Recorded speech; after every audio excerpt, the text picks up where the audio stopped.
the extremes. Tom Harwood, GB News. What are you going to do about it?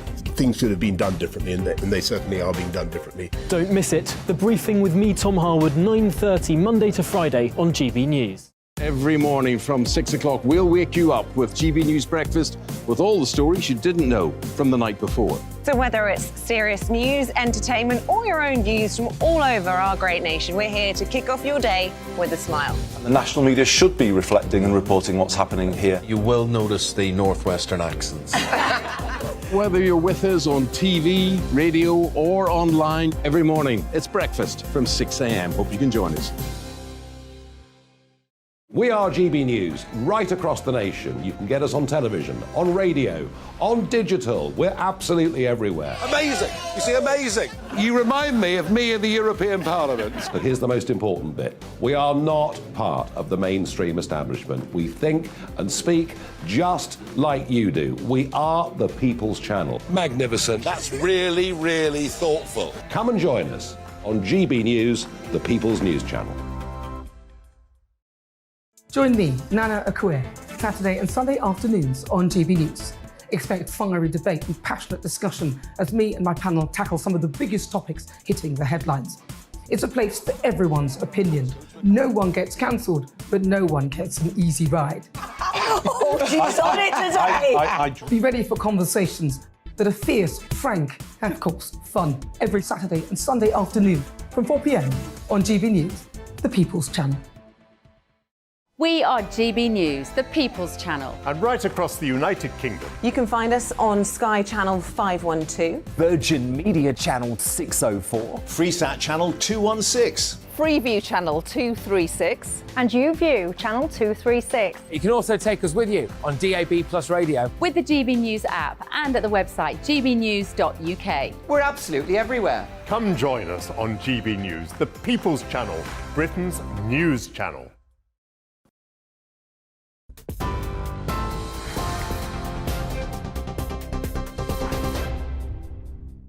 Good evening, I'm Ray Addison. Here's the latest from the GB Newsroom. Merseyside police say a 28-year-old man remains in critical condition following the fatal shooting of a woman in the Wirral on Christmas Eve. 26-year-old Elle Edwards was shot while celebrating with family at the Lighthouse Inn. A further 3 men were also injured. A man and a woman have been arrested in connection with that incident. Police say they're trying to find the weapon used in the shooting. 2 men have been arrested on suspicion of murder in connection with the stabbing of a 23-year-old man in a Birmingham nightclub. Semi-pro footballer Cody Fisher was stabbed to death on the dance floor of the Crane nightclub on Boxing Day. Hundreds of people were there at the time. His family say their hearts are broken following his death. West Midlands police say a 22-year-old was arrested in Birmingham city centre and a 21-year-old man was arrested in London.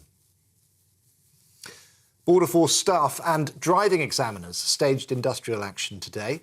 Members of the PCS union working at multiple UK airports continued their strike over pay, jobs and conditions. Driving examiners began a 5-day walkout, affecting more than 70 testing centres in the east of England and the Midlands. Pope Francis has asked for prayers for his predecessor, former Pope Benedict, saying he's very sick. The Vatican says the 95-year-old had a sudden worsening of his health, but is receiving constant medical care. The former head of the Catholic Church became the first pope in 600 years to resign when he stepped down in 2013. And the deadly storm that's been sweeping across North America, killing at least 60 people, is now bringing wet and windy weather to the United Kingdom. The Met Office says the knock-on effect of America's bomb cyclone will be spells of unsettled weather over the next 7 to 10 days. They've issued a yellow alert for heavy rain for much of Scotland on Friday and warning of flooding and travel disruption. We're on TV, online and on DAB Plus Radio. You're watching GB News and listening. Time now for those headliners.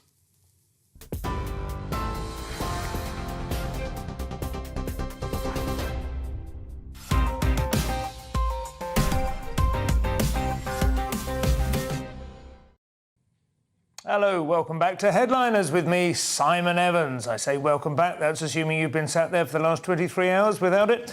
Joining me tonight, two top comedians and headliners, indeed, headliners stalwarts. We have Leo Kearse and Jonathan Cogan. So let's take a look at tomorrow's front pages. We will start with Thursday's Mail. Have the Tories given up on cutting tax? They seem to have taken some time to have noticed that that's been happening. Thursday's Telegraph, extremist groups funded by taxpayer. Picture of Andy Murray there, not illustrating that story.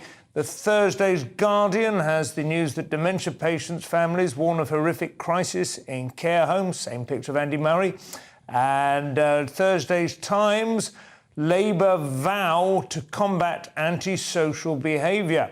Thursday's Express has Rishi's pledge to make Britain's streets safer. Sounds like Labour and Tories are fighting it out for the right to control the streets. Thursday's Sun, sneaky Nando's. Allegations of shenanigans going on there with buying influence and so on, I believe. Thursday's Star, finally, Puss in Boot. Pull over a car and find a tiger cub hidden behind the suitcases. Everyone's dream stroke nightmare. Well, those are the front pages. Let's take a look at them in some more detail.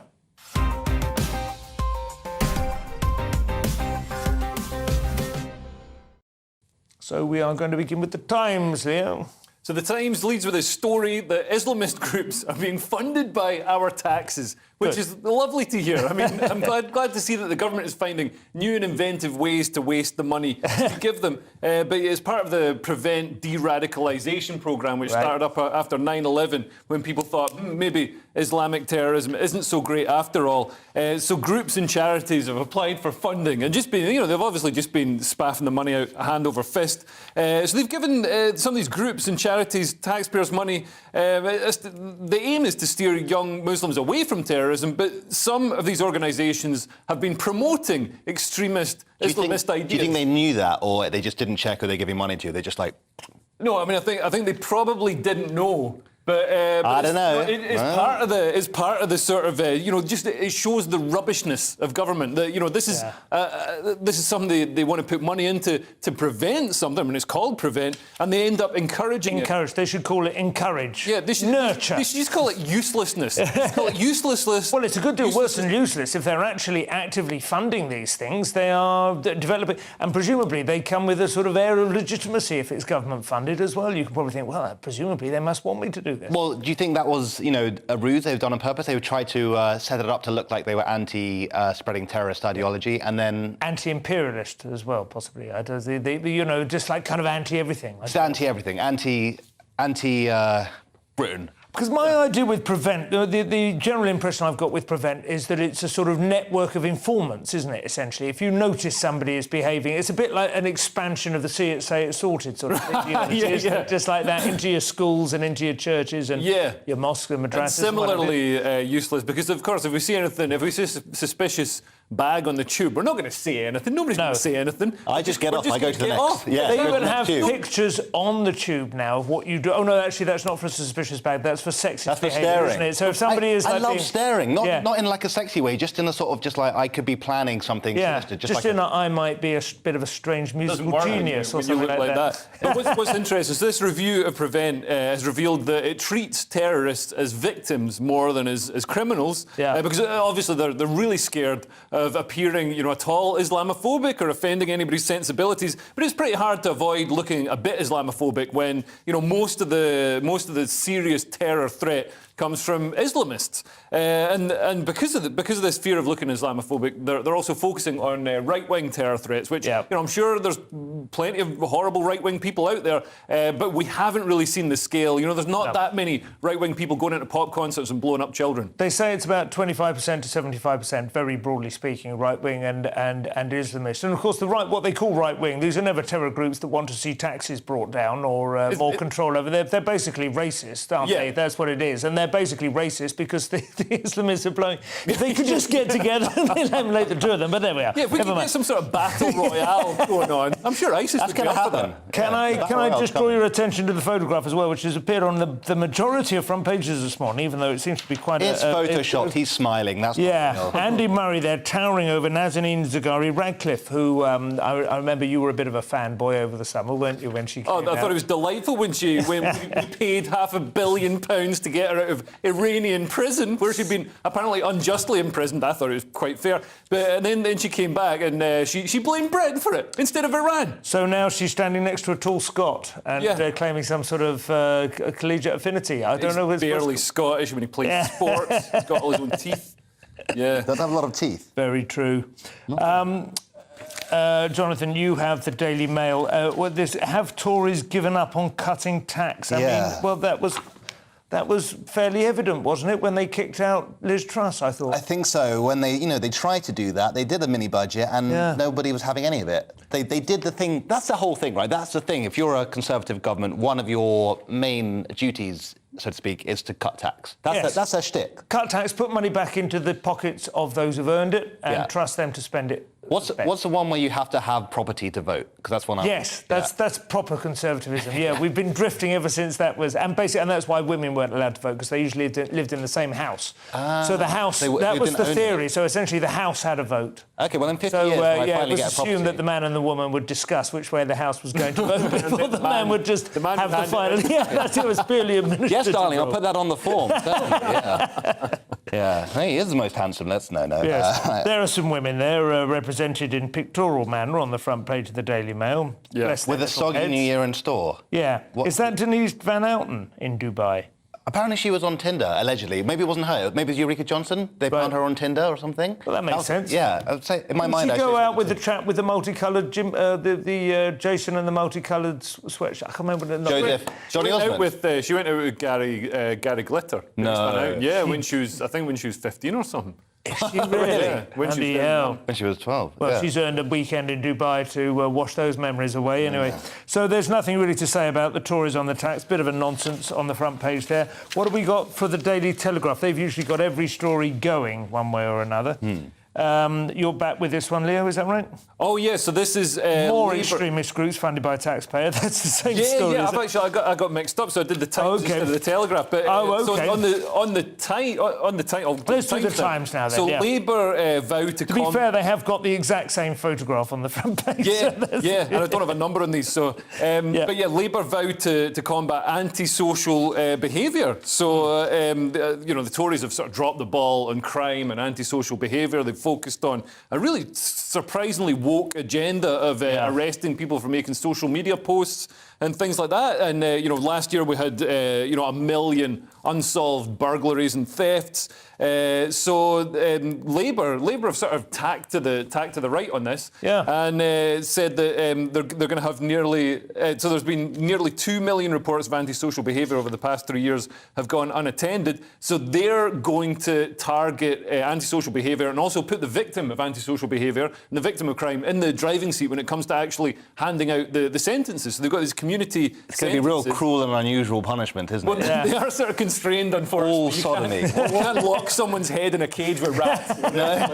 Can you just choose whatever you want? To his neck in his own back garden, and I get to build. I mean, stay warm. I suppose. It's interesting when you call it antisocial behaviour. Of course, my hackles go up, and I go, yeah, that's right. That's what they should clamp down on. I remember when we first moved from London to Hove, we encountered worse antisocial behaviour. Really? Yeah, it's exactly what we thought we were moving away from, and it is miserable when you get it. But I suppose other people might say that includes mean tweets and bad Facebook posts. I thought it's like getting. Do you know what I mean? It's going to be. It is still quite a sort of hazy area, is it? I don't know. But I think crime, the police and society as a whole needs to focus more on things that have an actual real world substantial impact. So if you're stabbed and it pierces your liver, that's an actual real world impact on your liver. If somebody tweets something nasty at you, it doesn't really have the same How impact about if your next door neighbour is out in her back garden after midnight screaming abuse up at you through your own back window? Where would that fall in? Was I asking for it? Did I accidentally play music too loud? That was where it started. That was where it started. It was very upsetting. But I do think you're right, and I don't know whether the Tories have deliberately supported a woke agenda or whether they've just not been active. They've just not been on their toes enough. They've allowed the College of Policing to take control of the agenda and to drive a lot of the changes. And they have completely failed to restrain the long march through the institutions, as we're now all quite comfortably agreeing has happened. So, yeah, I think it's very possible that Starmer would be a more effective... What do you think? Well, unless it's all talk, is this just something he's saying to win votes, and as soon as it happens, it all just, Well, that will all happen. That'd be a first for Now, let's just make sure. Can we have a look back at the Daily Telegraph, Leo? Because this is one of the stories that we were going to talk about when you were...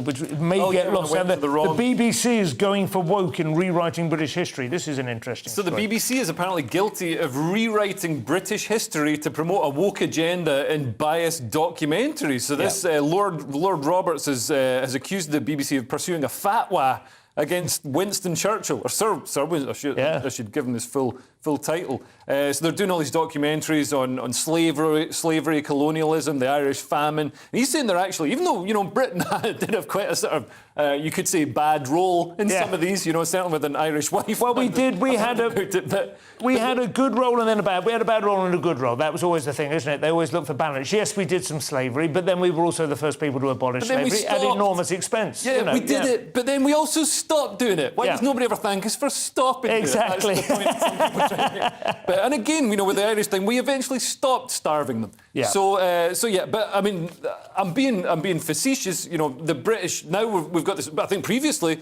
history, 20 years ago, history documentaries would maybe put the British in a better light, and now we've gone the other way, and now we're just self-flagellating and saying, weren't we awful? I think perhaps like 20 or maybe even 40 years ago. I mean, I dispute the fact that we were never taught about the British Empire or its worst aspects. I knew quite a few of the bad things from O-level history, but British history did have a little bit of a national trust. A wander around a stately home and just appealed to the aesthetics of it all, really. Nice hats. Exactly. We've got a lot of ships out They are digging into it more. But it is interesting. This is not just a bunch of old fogies. There's some genuine academics on this board. Robert Toombs, whose book, The History of the English and Their History, was very, very good. Niall Ferguson, who's pretty well respected. So it seems like there's some genuine criticism coming here. This is not just a sort of viewers' complaints thing. No, I agree with that. But also there's a story here on the front page of the Telegraph. Not long COVID for some, but menopause. That would come as a shock to a lot of people who thought they were... OK, so you're not tying that in with the history thing, but is that part of... that's part of the Telegraph. OK, right. Yeah. So women may think they have long COVID when they're actually going through... There's a thing called perimenopausal, I think, which is sort of lead up into it. Yeah. Spicy. That's perimenopausal. I'd hate to be the guy to his wife who's like, I don't think you've got long COVID. I think you're just a bit menopausal. I wouldn't dare. I have been saying it's interesting. This is just one way of taking the little dipstick into British culture, the mindset. I do a little routine on stage at the moment of saying I absolutely do believe that long COVID is a real thing. But it's never very hard to guess who's going to get it, is it? You know what I mean? There is a type. Gets a big laugh, all I'm saying. I don't think, no smoke without fire. So, on to the Sun, the sneaky Nando's goes with the perimenopausal. I don't know. That's it. Callback. Who's got this one? Is this you? This is me, I believe. Jonathan, fury over working from home food freebies. Sneaky Nando's. So, there were 30 million in gift tokens paid to civil servants. Okay. Now, this has caused quite a bit of fury, especially with people who are striking, because the civil servants have been gifted all this stuff. It wasn't a pay rise. They were just essentially paid in vouchers, which is kind of a bit like my bar mitzvah, where I wanted money, but I got vouchers. I never spent them. Well, I'm 13. What am I going to do with, My mate, funny enough, who is also Jewish, we used to go out on New Year's Eve. He would always have been given Marks and Spencer's vouchers for Christmas, and he would always be trying to barter them to get drinking money. The pairs of boxes for it, Give us money. Yeah, I mean, I was 13. I went to... I hope May.com's still going. The idea with vouchers, I mean, it's not that this is the main, but it is, generally speaking, an attempt by the person who doesn't know what you want, but doesn't want you to think that they just shut up. Sake, and shove some money straight from the wallet into... They want to demonstrate some thought, but all they've done is narrow your options. Yeah. In a really... it's the worst of both worlds, It's the world's worst money. It's worse than, real money. It's better to be given something from a shop that will accept returns, that you can just take it back... Oh, I had a thing to open on Christmas Day. Lovely. Take it back the next day and go shopping at the sales. You don't feel guilty spending vouchers. You have to spend them. Fantastic. Always So, help. good old Nando's. Coming up after the break, we go beyond the front pages. We'll be looking into Putin's sperm bank, ew, Trump's tax returns, double ew, and why the border force strikes may have failed. Plumbing the depths. So, we will be back in a couple of minutes. Stick around. See you shortly.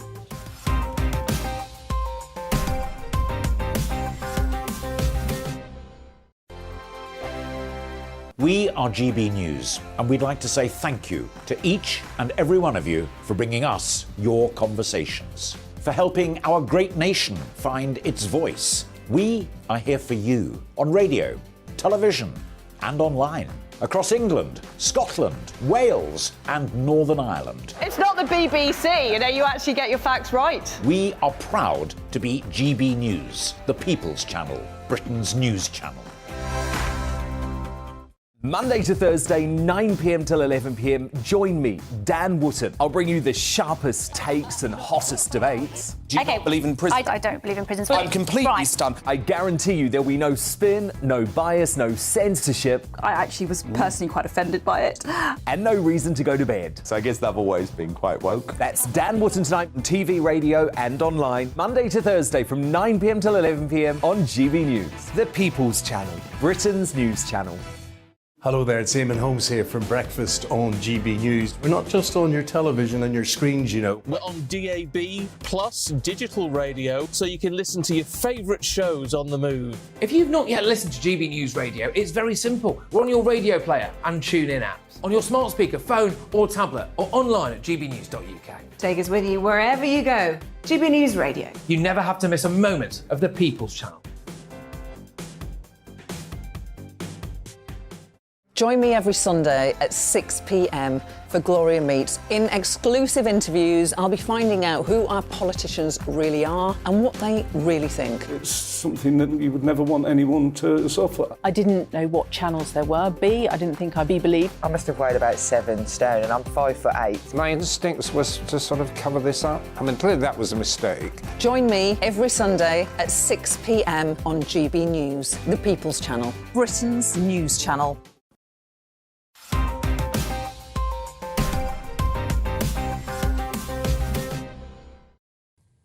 Welcome back to Headliners. So you've seen what is on the front pages. Let's take a look at what else there is inside the papers. To do this, I have our comedians Leo Kearse and Jonathan Cogan with me. Jonathan, let's start with Thursday's Telegraph. The Border Force have been on strike. To paraphrase Dorothy Parker, my first question is, how could they tell? well, they couldn't. I mean, we'll find out. But, OK, so the headline is, Border Force strikes failed to leave their mark as passengers pass customs in minutes. So they can't even cause delays. They're that inept. So it's just completely insane. So more than 1,000 members of PCS union at 6 airports are holding a second round of strikes in disputes over pay. PCS presumably standing for Passport Cuckold Socialists. So, yeah. I think that's what so these are not the same people who you might hope would actually be standing on the border as such, what we picture as the border. This is more like you through. Yeah, okay. I mean, it's done by...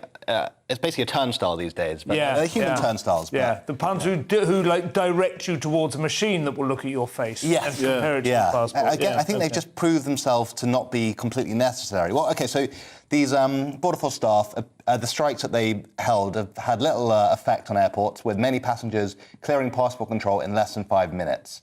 One of them said that the airport is operating as normal, the immigration halls are free-flowing, sorry, Leo, with Border Force and the military contingency providing a good level of service for arriving passengers. It's fine. It's absolutely fine. I went through Heathrow yesterday, and it was fine. I mean, it was easier. I think this is a dangerous game that a lot of these striking workers are playing, because the country can work fine without them. Driving examiners are also going on strike. It's like, is the country going to grind to halt without learner drivers, new drivers? Well, I suppose eventually, although perhaps it'll be like in New Zealand where they're phasing out smoking year by year, they'll phase out driving as well, make it a year older each time as the driverless cars come in. I mean, I feel a bit sorry for these Border Patrol people that all they ever do is like hold people up. Don't they? Yeah. No one is going to miss that. That's a life they chose. A better threat would have been like, we're going to go to work and do it. Yes, exactly. We're going to go really slowly. We'll be there, but we'll go Where's that stamp? I had it here a minute ago. Oh, God. Have you seen the stamp? Come on. The RMT as well, because they're the ones, aren't they, who are fearful of being taken over by machines. Yeah. If they strike for 3 or 4 days in a row, Which is the machines RMT will be again? in. Yeah. Yeah. Who are they again? That's the rail union, but not the okay. drivers. They're the ones who work in the stations, ticket machines. They are the union for everything that is being replaced by machines, basically. It's coming. It is. Leo staying with the Telegraph, Scottish News now. Is Nicola Sturgeon like Jesus? That is obviously for others to say, but... That's basically what the SNP are saying. So Angus Robertson, who's an SNP, Scottish National Party politician, he wrote a column in the Edinburgh Evening News about their self-ID gender bill that's just been passed. And this bill, ostensibly it's to help transgender people be more accepted and it'd be less of a struggle for them to be legally recognised as women. Yeah. I think there should be some hurdles. Or indeed men, because some of them want to go the other way. But nobody ever complains about those ones. But yeah, I think there should be some sort of a hurdle to get over to be regarded as a woman, because otherwise people can just self-identify. So if you're convicted of a sex crime, not that I'm saying you will be, but you might just get away with it. But if you're convicted of a sex crime in Scotland and you're convicted, then you can just say, "Oh, wait a minute, I'm a woman," and then you get sent to a women's prison. And there's obvious, that's obviously and maybe it was the prison element that allowed this gentleman to raise the issue. He believes that this is similar to the apartheid. Well, he fought against the that sort of reform, a reform that would have protected women's rights, protected female prisons and things like that. And he wrote in his column in the Edinburgh Evening News that compared it to Nelson Mandela. He compared, this thing that would allow somebody like me to just say that I'm a woman and then automatically, legally, be a woman without being verified by, a doctor, a panel, or anything like that. He's compared it to, I don't remember. To apartheid. To apartheid. Basically, he thinks that scheme, the current existing legislation... Which is just insanely He's been accused of risible pomposity. Risible. Yeah. There you go. Never mock a man for mispronouncing a word. It means he learned it by reading. I can't read. I can't read either. I think it's quite telling that. I mean, we can obviously just mock his pomposity, but it is quite telling because I think that is part of what's going on here. I think these people genuinely do wish they had something of the monstrous dimensions of apartheid to be grappling with, and they haven't. But the Scottish National Party need to learn that they're not. At the moment, Scotland's basically a one-party state. There's no viable opposition, and the Scottish National Party railroad through all this terrible legislation. The Gender Reform Bill isn't the first one. There's the Offensive Behaviour at Football Act, which was repealed. There's the Named Persons Bill, which actually made children the property of the state rather than parents. Right. Which is absolutely insane. There's the Hate Crime Bill, obviously, which has gone through, hasn't been repealed like the other two, but hopefully will be at some point. And this just it's so badly worded, the Gender Reform Bill, and it's got so many loopholes that would allow bad men, when let's face it, most of us are bad, to exploit, to commit crimes or to cover up crimes. Is horrific. It's interesting, isn't it, that in a country which was at times been racked by sectarian Christianity, you're starting to see what happens when one side wins. Yeah. It's quite interesting. Yeah. Jonathan, climate news now from The Independent. Why climate? Because it's there. That's a pun. Very nice. You see it.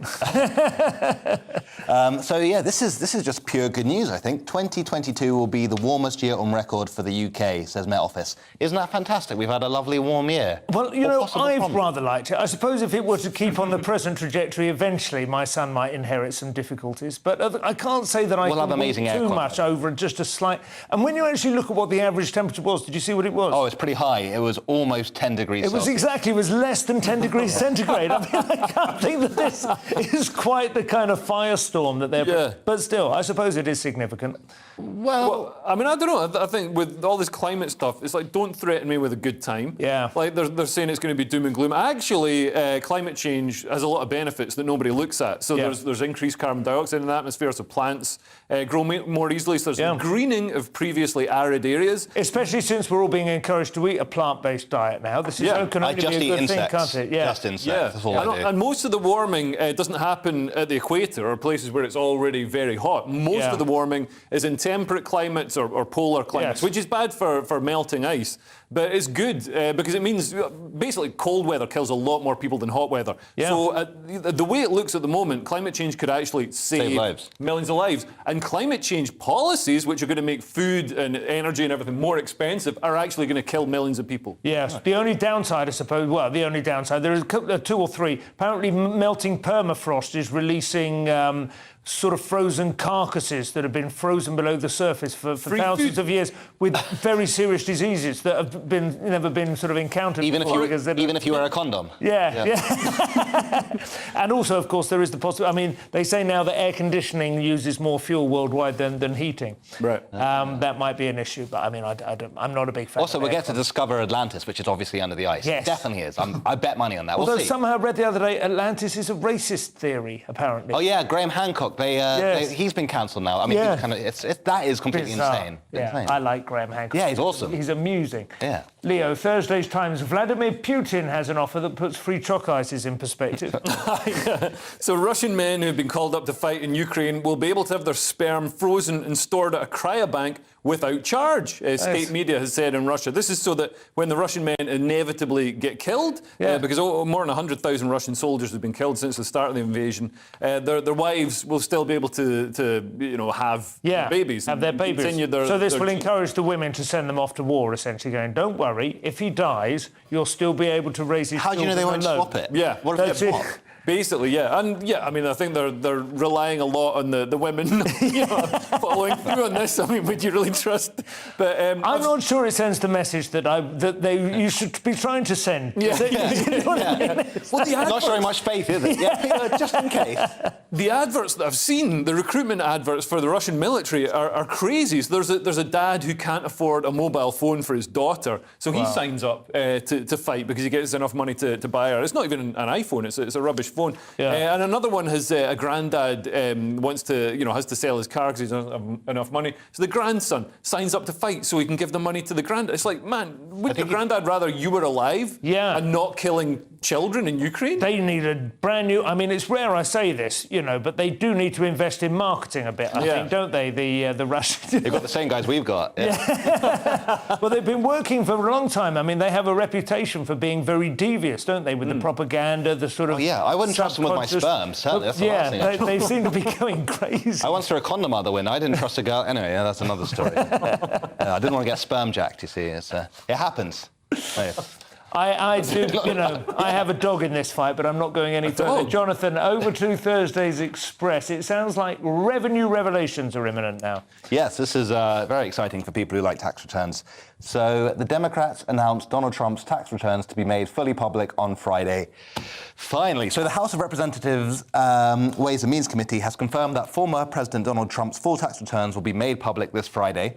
The Democrat-controlled committee has a limited amount of time to decide what to do with the returns once released, as Republicans are set to take control of... What do you mean, like a hardback book or an audio book? I don't know, maybe like a big poster for everyone. Or maybe just serialise them in the Times? That actually is what I really want to see is, what are his expenses? What hilarious things has he put on expenses and written? Wig! Big tan, we might see all of that sort of stuff. I bet his arse is covered. I bet it will be quite disappointing. I mean, they'll kind of go, I can't believe this man who's worth billions. Nobody's worth billions. All your favourite Democrat, all the big tech, Apple, Facebook, Google, none of these companies, they pay half a shilling in tax. It's all known, isn't it? This is what they're all up to. And Trump will pay accountants to work the same system that they all work to make sure that he doesn't pay much tax. I mean, it's this logical thing. Why? It's a bit like the Laffer curve, isn't it? And across the whole of society, the Laffer curve proves that there's a certain point at which raising tax is counterproductive because tax revenues fall. Because it's exactly the same on a personal level. You pay more and more tax as you earn more until you earn enough to be able to afford an accountant, and then suddenly it falls away again. So you have to basically keep the middle class earning. get punished. Yeah, exactly. Classic. Coming up in part 3, social media scraps with Greta Thunberg, or possibly her father, social media mysteries with Ian H. from Steps, and social media in the corporate media with Elon Musk. We'll see you in a couple of minutes.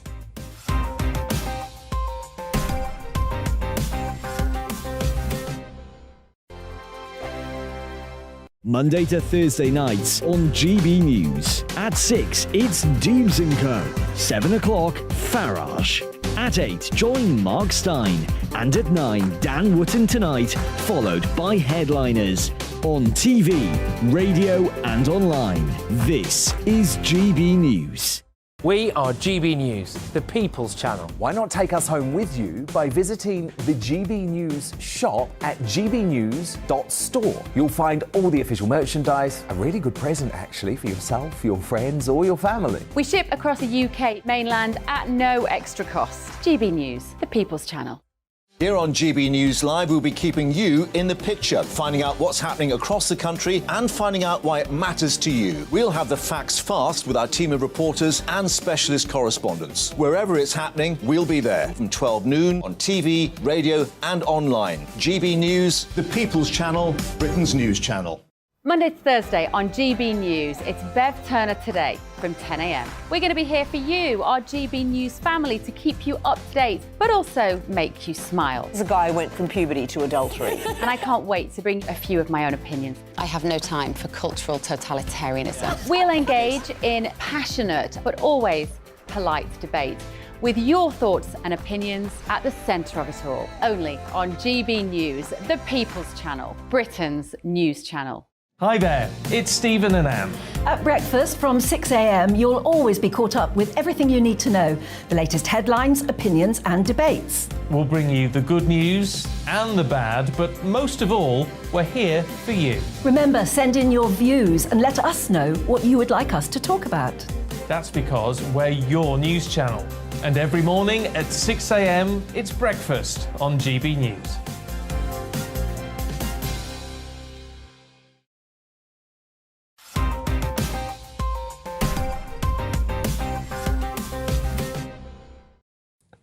Welcome back to Headliners with Leo and Jonathan. Leo, the most cancelled film of the year now, and it's not even because the director is called Meg Smaker, which does sound to me like somebody's made up a name with a sort of sexual slur implied in there. Meg Smaker. It sounds like the person in the clinic when you take your sperm in Russia.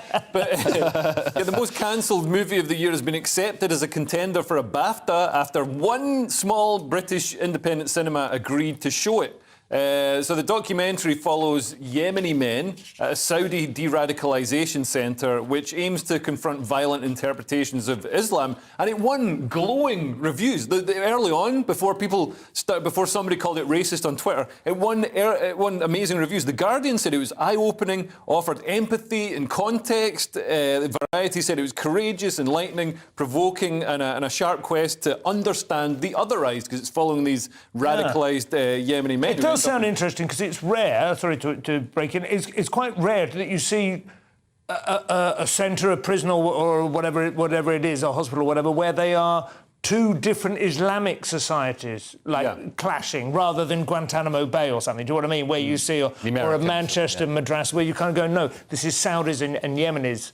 Yeah, you know, that would be interesting to see. Yeah, and also we don't often see, you know, we see, you know, clips of ISIS or whatever committing horrible atrocities, but we don't get to actually get to know the people and get to know the people who are, you know, it's not a lot of the people, like Mozambique, for example, you know, it's quite thin evidence that people are sent to Guantanamo Bay or whatever, you know, wherever they're renditioned to. So what's the evidence what is the evidence that it's Islamophobic or whatever then? So basically, there's no real evidence that it's Islamophobic, apart from it's looking at Muslim terrorists. But that's all you need. I mean, there have been various criticisms levelled against it. There's been a bit of a sort of social media storm. People have said, oh, it's made by all white people, which apparently is bad these days. That's Meg, but it turned out not to be as well. And it's not made by all white Meg people. Smaker. Is Meg Smaker white? Is she is white. She's from California. White and flaky. And is a 42-year-old firefighter. But I noticed that one of the people against it is from Cage, which is the organisation that's sort of dedicated to undermining Prevent and so on, isn't it? Yeah. That's their...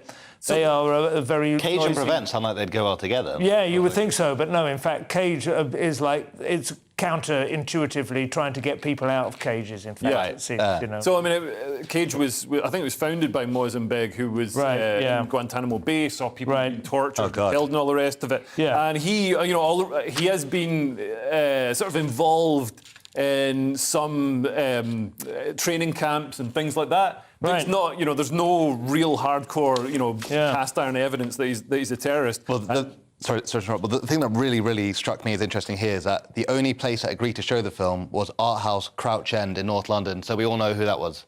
Josh Howie.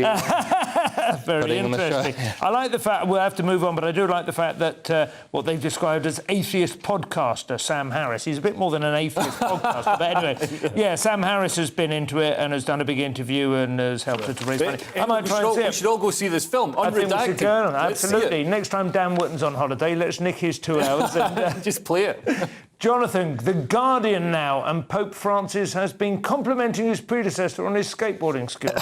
He has been, yes. That's Pope Emeritus Benedict the Roman numerals 16. 16, it's very good. Sick. And it's emeritus rather than emeritus. Emeritus. I think I know what the Pope's called. Like that. You learned it from reading. Yeah. You did. I can't read. But very sick, yeah. So Pope Francis has said his retired predecessor, Pope Emeritus Benedict XVI, is very sick and asked for God to comfort him until the end. So the pontiff did not reveal the nature of the illness affecting Benedict, but towards the end of his audience on Wednesday, he said, "I would like to ask for a special prayer for Pope Emeritus Benedict, who in silence is supporting the Church."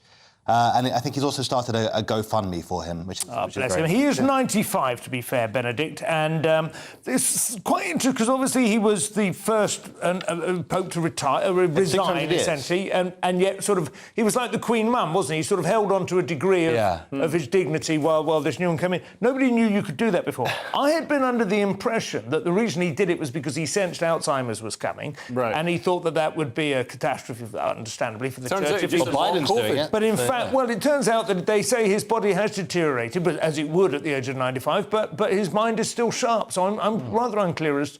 do you know what I mean? I think I misunderstood the entire issue, And there's been a bit of a power battle, apparently, in the Vatican between... Because he stayed in the Vatican. He did, take his old name and... His old name's amazing, Joseph Ratzinger. Sounds like a sort of like a 1950s street gang member. Well, he was a Nazi. Was he? Yeah, he was a young Nazi lad. I mean, he didn't have much choice in it at the time, but that was part of the... But he is... He's also been linked to the Catholic Church. Yes. He is. He's quite conservative, and the other one is quite liberal. They made a very good film of it with Jonathan Pryce and the other one, the two popes. Yeah. It is worth watching. Anyway, in all seriousness, our best wishes for whatever is God the best bless. outcome. Yeah. Leo, feud news now, and Thursday's Independent has news of a sick burn. Yeah, a Twitter spat between Andrew Tate, who's the sort of the king of lads, I guess, the new lad, incel king. And friend of the channel, incidentally. He was in here a couple of weeks ago, wasn't he? Yeah. I love how... I don't agree with pretty much anything he says, but I love how he winds up the right people. So he was baiting Greta Thunberg, who's the little goblin woman who, keeps banging on about climate change. He was winding her up by saying, "Listen, I've got 33 cars," and he started listing the details of his Ferraris and Bentleys and all the rest of it. And just to sort of wind her up. And he said, "Please provide your email address so I can send you a complete list of my car collection and their emissions." And she replied, "Yes, please do enlighten me. Email me at smalldickenergy@getalife.com." Which is, and everybody's like, obviously liberal Twitter are falling over themselves, being like, "Oh my God, what a slapdown." It's like, no, that's the most basic childish. I mean, all right, I get she's only 12 years old, but that is the most basic school kid. And also all the people saying, "This is so wonderful that she said this," are all the people who normally they want public gallows for anybody who criticise them on their body shape or anything like that. It kind of sounds like a self-burn as well, because she's saying her email address is small. Yes, exactly. That's the bit I'm confused by. She's saying that's her email I can believe that is her... Yeah. And maybe it is. I mean, maybe she does have a maybe small it's a dick. serious... Maybe that is her problem. They release less of it. It's a serious dialogue. Apparently there has been some substantive evidence on Facebook to demonstrate that it's her father that's running the Twitter account anyway. Right. Now, that makes more sense to me. That makes more sense. A thwarted middle-aged man who has chosen a path of life. He's got an annoying child. Yeah, exactly. Yeah. And has realised that for the price it's cost him to raise Greta, he could by now at least be driving a second-hand Porsche. But I've noticed a lot of Greta's comments comments have been very sort of partisan and divisive. And really, if she's serious about tackling climate change or winning people over, you can't alienate people like Andrew Tate. Andrew Tate is I respect massive influencer. Yeah, absolutely, massive influencer, and everybody. If you can actually convince him that having 33 cars is a bad idea, then you can maybe make some love upkeep. You should go via the BMW E sports cars are pretty impressive. I think that's probably where they could overlap. Jonathan, staying with Twitter news, Thursday's Mail has the latest in the H-bomb side. They do, yes. So just to clarify at the beginning, this is a story about Ian Watkins, but not the convicted paedophile musician one. It's the... this one's much worse. Yeah, this is the not as of yet convicted... Not baby steps. No, that's also... like it. Oh, so sad. OK, so the headline is, busy day at the office. Steps, Ian H. Watkins continues to poke fun at hilarious social media gaffe, which saw thousands of fans blocked by him. So this is H from Steps, famously named after the drug his parents were using when he was conceived. And after thousands of fans were blocked from seeing his tweets, he took to Twitter to make fun of this whole situation. So he used some kind of algorithm or company or app to kind of clear his tweets. Essentially. Yeah. I was on it. I was blocked. You're blocked? Yeah, I had to cover this last night. Yeah. But just because of what you said to him, though. I did do a good joke about him, though, on Twitter several years ago. Yeah. It was something like... I remember when I was doing security at the Brits Awards a few years ago, it all kicked off between Steps and Jamiroquai. I was the only thing between H and JK. So it's an alphabet joke. It's very clever. It's more of a crossword clue than a kind of, I wouldn't close with it. But, I thought maybe he's blocked me for belittling maybe he's already good friends with JK and he just felt that was, I don't know, that was kind of trying to stir it. It's very, very possible. I mean, this isn't so much of a news story as it's filler. It's filler, and we've filmed. So let's move on. Leo, Thursday's Independent. Corporate media complains that Elon Musk complains that corporate media isn't doing its job. Yeah, so Elon Musk, who's recently bought Twitter and released the Twitter files that show, insane government collusion. Not so much government collusion, political party collusion with the social media giant to silence certain stories that would be damaging FBI. to them. And the FBI. So the Democrat Party is using arms of the government to silence stories in the media, which is incredibly, damaging and dangerous. I mean, this is something that goes on in Russia, but they're not so, It is horrific. And, if it was the Democrat Party going down to W.H. Smith's and ripping newspapers off the shelves, people would be up in arms. Because it's done with algorithms and programming and nerds and stuff, people aren't so upset. But Elon Musk has complained that corporate journalism isn't showing the story, isn't reporting on the story. And obviously, because they're in the pocket of the Democrats. Companies like newspapers like the Washington Post, which is going bust, by the way, they lost 500,000 subscribers. But the Washington Post isn't running it because they use the same thing at H used to get rid of all of his Twitter followers. They used a block list for the subscribers. They had better hope that Donald Trump gets elected, or at least is in the running next year, because that basically fuels people buying left-wing newspapers, doesn't it? Now, but it hasn't been covered at all in this country, and I don't know whether that's equally sinister or whether they just don't think it's interesting. I think it's massively important, and it is sinister. Pretty much, I think Elon said this, but pretty much every conspiracy that people have heard about Twitter has turned out to be true. Has been true, yeah, exactly. They came squealing out of that building like demons. I mean, it was extraordinary, didn't you? With seeing some of the people they interviewed afterwards. I wish him well. That's it for part 3. Coming up, we'll have what could be the cure for old age. We have why Sir Walter Scott, should come with a trigger warning, and why dressing up as a dog might be a bit weird. We'll see you in a couple of minutes.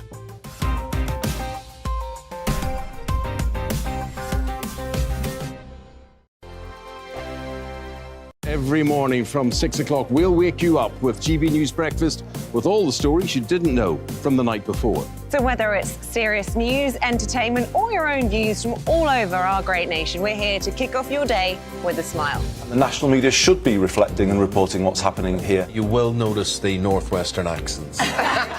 Whether you're with us on TV, radio, or online, every morning, it's breakfast from 6 a.m. Hope you can join us.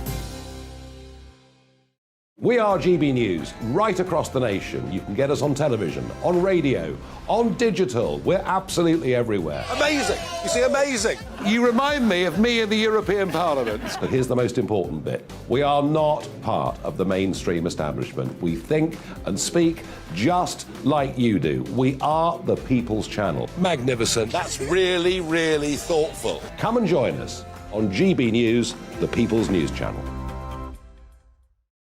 My name's Tom Harwood, and join me 9:30 a.m. every weekday for The Briefing, your one-stop shop for everything you need to know about what's going on in politics today. I wonder if this is a deal that might need to be like the biscuits in this factory, twice baked. Is there not an opportunity here to win out against the extremes? Tom Harwood, GB News. What are you going to do about it? Things should have been done differently, and they certainly are being done differently. Don't miss it. The Briefing with me, Tom Harwood, 9:30 Monday to Friday on GB News. Join me, Nana Akue, Saturday and Sunday afternoons on GB News. Expect fiery debate and passionate discussion as me and my panel tackle some of the biggest topics hitting the headlines. It's a place for everyone's opinion. No one gets cancelled, but no one gets an easy ride. Oh, she's on it today! Be ready for conversations that are fierce, frank, and of course, fun. Every Saturday and Sunday afternoon from 4 p.m.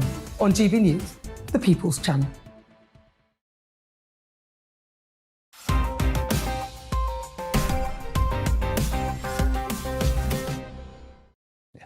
And welcome back to Headliners with me, Simon Evans. Our final section now, where there is usually a little bit more colour and juice than in some of the earlier stories. Jonathan, let's kick this final section off with Thursday's Eye, and it looks like we're getting closer to achieving man's most dearly cherished fantasy. This is presumably about X-ray specs, then, is it? It is indeed, yes. Well, this is really good news for Facebook's last few remaining users. So, a cure for old age. A scientist to trial a new drug which could increase life expectancy to 120. They've been talking about this kind of thing for a while, but this looks like an interesting development. So, researchers are developing a treatment that could significantly increase a person's healthy lifespan and, in turn, their longevity by boosting their immune systems. This has been made possible after they found a way to slow down and potentially even prevent the natural aging of T cells, a key part of our immune defences, although they've advised that it's going to be many years before we actually get this off the ground. Will we live long enough? If we get it. We're in the grey zone. These are the telomeres, are they? Is this right? Am I I is that what T cells are? Yes. So I've been hearing about these for the last couple of years. This is if you do want to enhance your body's ability to look after its telomeres, fasting apparently is the best way to do it. Yeah. Not calorie restriction, but just long periods without any food whatsoever. Well, I've currently been doing intermittent fasting between paychecks. Well, that's I mean, joking aside, poverty is of course the best way of imposing it. It's why the poor used to be the healthiest in the nation, but these days, of course, the welfare state has ruined even that benefit. and the great thing about this is that it actually increases your healthy lifespan, as opposed to just making you sort of live longer while you're ill. Exactly. Dementia and dribbling into your cardigan for the last 20 years, which is no good at all. But this would actually increase healthy lifespan. I mean, I do think we are going to get there. It is interesting how most news that hits the front pages is usually miserable and depressing, isn't it? And supposedly catastrophic. But, things like fusion and longevity, and also the ability of artificial intelligence to take all sorts of boring jobs off our hands. I mean, the future could easily be the final, the singularity, big-handed skipping around the thing. Yeah, it could be. I am fascinated by this sort of stuff. I will keep an eye on it. But yes, if you want to experience it, the telomeres, they're a little bit like this. I nicked this off a YouTube video, but if you want to understand it, if you think of chromosomes as those long double helix strings, telomeres are like the bit of tape that goes around the end of a battle rope in a gym or around the shoelaces that stops them fraying and coming undone. Okay. So it's basically, and you need to keep renewing that, and that will allow you. Otherwise, everything falls apart. Exactly, and that stops you getting cancer. And our sort of obsolescence is a feature, not a bug, when we're having kids. But now that we're not having as many kids, we sort of need people around to. Yeah, not just to live until they're 120, but to work hard until they're at least 115. So, Thursday's Mail now, Leo, and as a proud Scot, I imagine you'll be outraged by the latest target for the trigger-happy academics at Warwick University. Yeah, so a descendant of legendary novelist Sir Walter Scott has slammed the University of Warwick for their decision to slap trigger warnings on his historic works, and he's branded them cowardly as well. Wow. So, he's written Sir Walter Scott, he's written a bunch of books that I haven't read, to be honest. Apparently there's Ivanhoe, which is about a pimp Hive and home. I like that. That's worthy of I'm sorry, I haven't a clue. Very good. Uxbridge Dictionary. But his critics have said that his historical novels, which bear in mind were written, Ivanhoe was written in 1819, so it's not going to be right up to date with intersectional feminism. But it was a very influential book. I haven't read it either, but I had a look at the Wikipedia page. Apparently, it basically gave us the modern idea we have of Robin Hood. It was set in medieval England. He went south of the border to write it. And it is a very exciting book, apparently, but it is all about Saxons and Normans still clashing, like 150 years after the Norman invasion. And so, obviously, there's a lot of, clashing ethnicities and creeds and so on. You would expect that, right? Well, it would be authentic. The stuff that the University of Warwick are upset about isn't the Normans or the Saxons. Right. Might not be surprised. Is it the way the trans people are represented? So apparently there's some Maid Marian. Some Islamic terrorists who are portrayed. So they have. Well, maybe there are. I mean, we were fighting Saracens at the time, weren't we? They were during the time of the Crusades. That's where Richard the Lionheart was. Maybe that's what it was. So there's black slaves and Muslim captives who are, in the book, they're prejudiced against Jews, which, of course, has never happened in real life. Fantastic. So, I'll tell you what, I'm going to read it. So they're saying this is the best sales pitch I've ever heard. So they're saying that the depiction of anti-Semitism is racist because it shows people in a bad light. Yeah. Oh, my goodness. That is extraordinary. I think he may have just carefully snagged this one, though, and he may be able to use it to, improve sales and improve the Scott legacy. The Scott legacy, of course, is mainly the Walter Scott Memorial on Princess Street, just above Waverley Station. That sort of that looks like Thunderbird 3. Yeah, it's fantastic. So it's about time. I've enjoyed that monument long enough. I must read the book.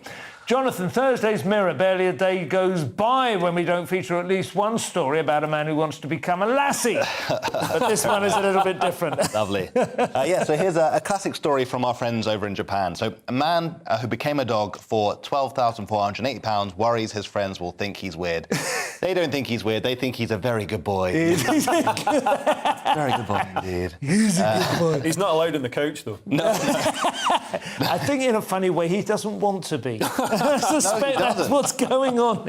He doesn't. We haven't got any pictures of it. It is quite. It genuinely but does Leah's look going to do a lassie. demonstration of the. It's a good costume. It's on. It's great. YouTube. It looks amazing. See it. Yeah. He can. I would sort of that. in it quite. I don't know whether he's had bones sort of shortened or something. I saw a picture of somebody at a pride parade dressed as a dog, and a kid was patting the dog. It was a real dog, and I just thought that was, we've gone too far. It wasn't a kid. He somebody dressed up as a kid. He doesn't look like a leather dog, like a fetish dog. This one he really does look like. Oh, really? Okay. Yeah. It looks like a proper. You could double take. Yeah. And I mean, to be fair, he spent 12 grand on his fantasy. Andrew Tate spends more than that on the tyres for his Ferrari, doesn't he? I mean, probably Greta would be pleased with this. But Andrew Tate would eat real dog food. Like, this guy eats fake dog food. I mean, at least commit to the part. You can eat dog food. It's food. It's been wormed, because my mum used to tell me you mustn't eat dog food because it would give you worms. No, I know, when you're young, you want to eat what the dog has, don't you? I think she was just trying to stop you eating dog food. The only problem here is that apparently this man has entered Crufts and he's winning all the dog events. Understand all He's the best of any of the dogs at Wordle. He's not so good at running over, what do they call them, seesaws and blue tyres. You can do that. Thursday's Metro. I think we can just get through this one. iPhone's jerk detectors are being set off by skiers. That sounds about right. I set mine off with my Apple Watch. Yeah.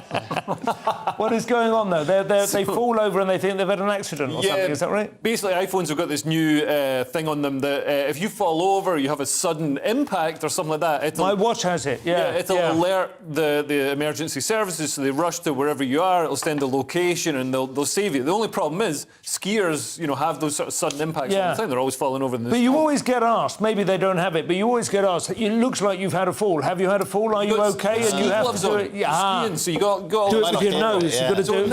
And this is insane. So last week, just in 1 week, an emergency response centre in a ski town in Colorado had 71 automated crash notifications. Good grief. And all of them, none of them involved a real emergency. That was me learning just for 1 week. All of them, I mean, that's the thing. You're always falling over. So they had to have dispatchers, deputies, deputies, ski patrollers are all going out to these people. They've got to have a thing where it's either voice activated or the default assumption. Yeah, just let people fall over. Yeah, that's a much better idea. Like in the old days, you just lie at the bottom of steps with a broken hip. Eventually be thawed due to global warming in 2,000 years' time.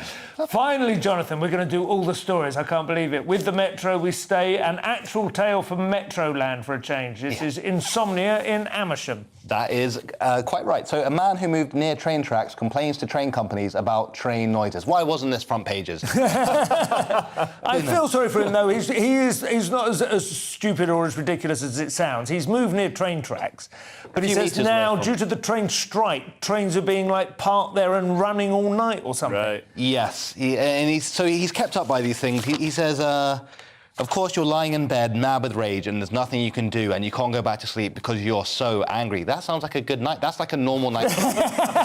Furious, I hate everything. Yeah, sorry, I can't. He certainly sounds like me. It's a sign of intelligence that noise infuriates you. Schopenhauer wrote a great essay about that, about how it was an absolutely perfect test for him about his intelligent friends. That is all we have time for. Thank you to my guests, Leo Kearse and Jonathan Cogan. Join us tomorrow. We will have Andrew Doyle hosting, the doyen of headliners, with Paul Cox and Leo Kearse joining him. It's been an absolute pleasure. I'll see you again very soon. Good night.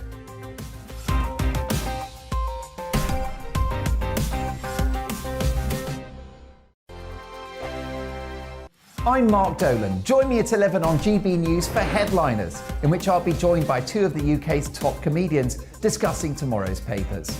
If it's an important story, we'll cover it, but we'll have some fun along the way. Headliners, the late-night paper review that won't send you to sleep like the others will. 7 nights a week at 11 p.m. on GB News.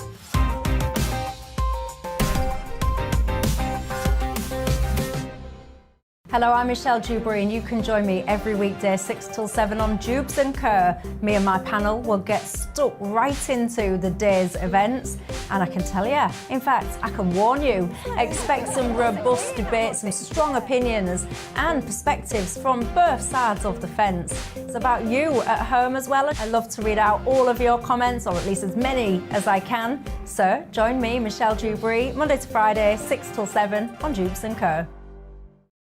I'm Mark White. As GB News Home and Security Editor, I cover those key issues that are so important to you. Our authorities, our communities doing all they can to combat violent crime. With the public services under unbearable strain, why are we still failing to control our borders? Defence, the first priority of any government, has been continually hollowed out. Can we trust our politicians to protect the armed forces? Join me, Mark White, on GB News.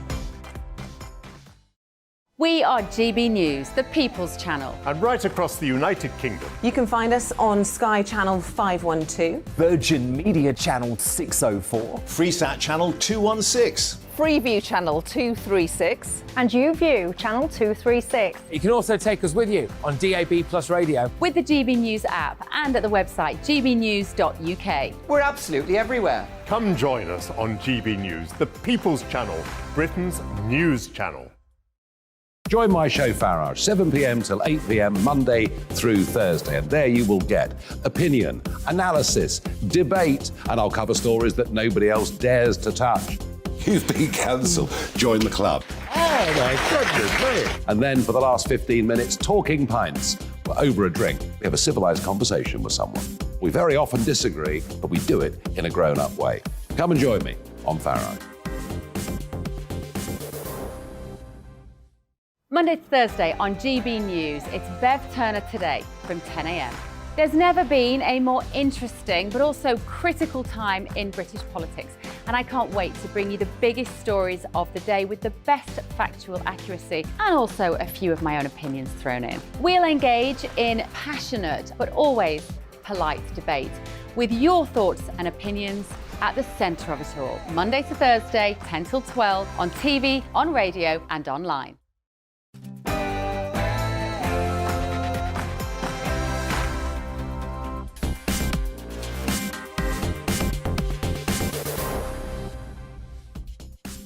Tonight on Farage, are the energy companies literally robbing their customers?